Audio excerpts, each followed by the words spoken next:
Assalamualaikum warahmatullahi wabarakatuh.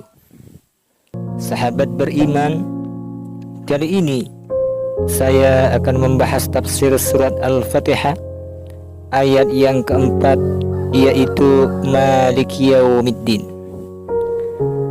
Sesudah Allah menyebut beberapa sifatnya, yaitu Tuhan seluruh alam yang Maha Pengasih, Maha Penyayang, maka diiringinya dengan menyebutkan satu sifatnya lagi, yaitu menguasai hari pembalasan.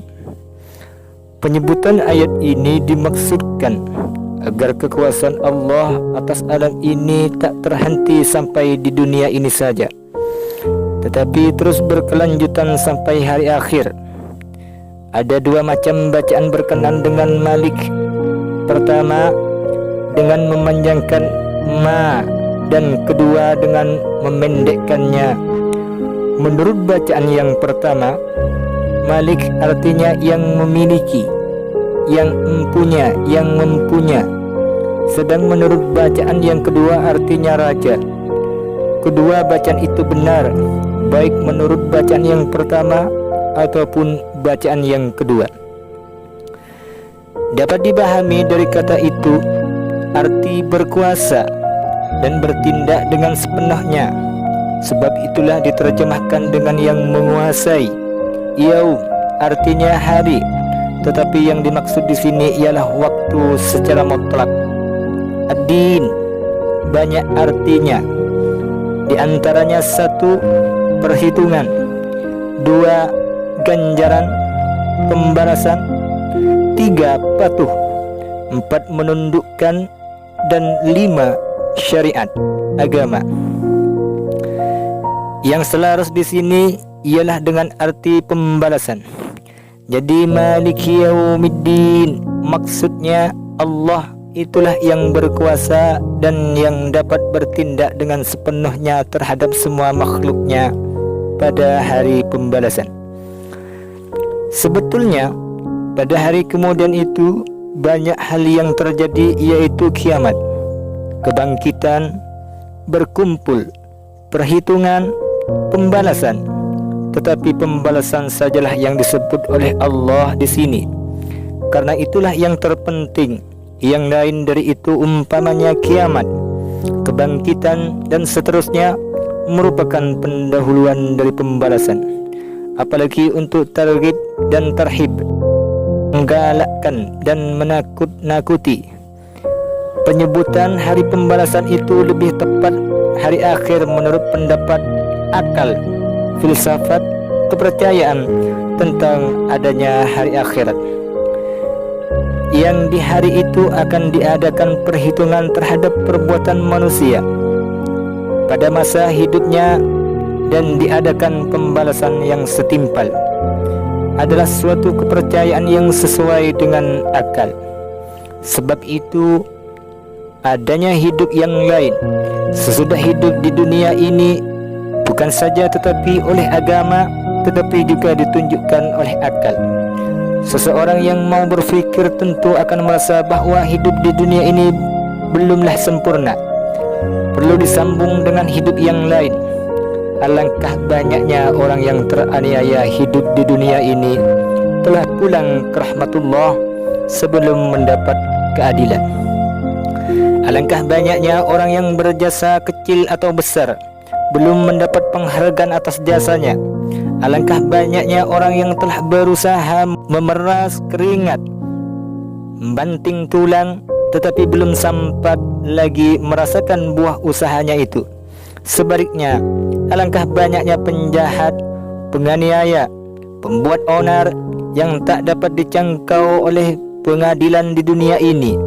Lebih-lebih kalau yang melakukan kejahatan atau aniaya itu orang yang berkuasa sebagai raja, pembesar, dan lain-lain, maka biarpun kejahatan dan aniaya itu telah berantai bangsa seluruhnya, tidaklah akan digugat orang, malah dia tetap dipuja dan dihormati. Maka di manakah akan didapat keadilan itu seandainya nanti tidak ada mahkamah yang lebih tinggi, mahkamah Allah di hari kemudian? Sebab itu para pemikir dari zaman dahulu telah ada yang sampai kepada kepercayaan tentang adanya hari akhirat itu semata-mata dengan jalan berpikir. Antara lain Pythagoras, filsuf ini berpendapat bahwa hidup di dunia ini merupakan bekal hidup yang abadi di akhirat kelak. Sebab itu, sejak dari dunia hendaklah orang bersedia untuk hidup yang abadi. Sokrates, Plato dan Aristoteles berpendapat jiwa yang baik akan merasakan kenikmatan dan kelezatan di akhirat, tetapi bukan kelezatan kebendaan, karena kelezatan kebendaan itu berbatas dan mendatangkan bosan dan jamu. Hanya kelezatan rohani yang betapapun banyak dan lemahnya tidak menyebabkan bosan dan jemu. Kepercayaan masyarakat Arab sebelum Islam tentang hari akhirat di antara masyarakat Arab sebelum Islam terdapat beberapa pemikir dan pujangga yang telah mempercayai adanya hari kemudian, seperti Zuhair bin Abi Sulma yang meninggal dunia setahun sebelum Nabi Muhammad sallallahu alaihi wasallam diutus Allah sebagai rasul. Ada pula di antara mereka yang tidak percaya adanya hari kemudian. Dengarlah apa yang dikatakan oleh salah seorang penyair mereka. Hidup sesudah itu mati, sesudah itu dibangkitkan lagi. Itulah cerita dongeng, hai fulan. Karena itu datanglah agama Islam membawa kepastian tentang adanya hari kemudian. Pada hari itu akan dihisab semua perbuatan yang telah dikerjakan manusia selama hidupnya, besar atau kecil. Allah berfirman, "Faman ya'mal mithqala dzarratin khairan yara, wa man ya'mal mithqala dzarratin syarran yara." Maka barang siapa yang mengerjakan kebaikan seberat zarrah, niscaya dia akan melihat balasannya. Dan barang siapa mengerjakan kejahatan seberat zarrah, niscaya dia akan melihat balasannya. Az-Zalzalah ayat 7-8. Tidak sedikit ayat di dalam Al-Quran yang menjelaskan bahwa di antara mereka memang banyak yang tidak percaya adanya hari akhirat. Setelah itu selesai Al-An'am ayat 209, ayat 29, Al-Mu'minun ayat 37. Mereka berkata, bila seorang bapa mati maka lahir anak, bila suatu bangsa punah maka datang bangsa lain. Mereka tidak percaya bahwa sesudah mati manusia masih akan hidup kembali.